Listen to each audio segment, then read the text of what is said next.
Hey guys, I hope you're doing well.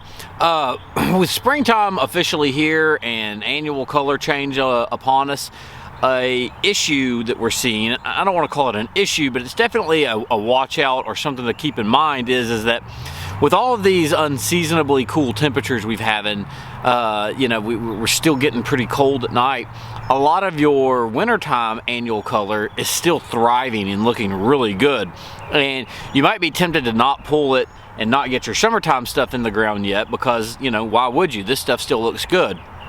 Something that you need to keep in mind though is that in our area, just because things aren't necessarily dictated by the calendar, they're dictated by the actual temperatures. So typically a lot of this stuff is already starting to die out and it's already looking bad, and you would have already normally pulled it, so this wouldn't be an issue. But you want to keep in mind that more than likely, given the history in our area, it's probably going to warm up really fast and it's going to start getting really hot really quick.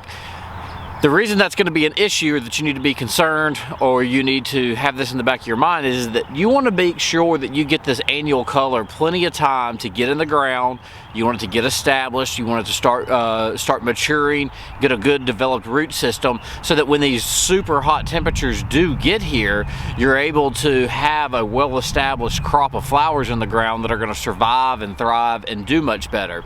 If you wait until the hot temperatures just suddenly come upon us all at once, it's not that you won't be able to get annual color to grow, but you definitely might have some issues with the survivability of your crop. So it's just something to kind of keep in mind. A lot of wintertime stuff, yes, we're very well aware it looks great still, and I understand you not wanting to pull it, but be very mindful of the fact that it's probably going to get really hot really quick, and these cool temperatures are actually just kind of tricking you and delaying things. So anyway, hope that helps. If you got any questions, let us know. We look forward to hearing from you.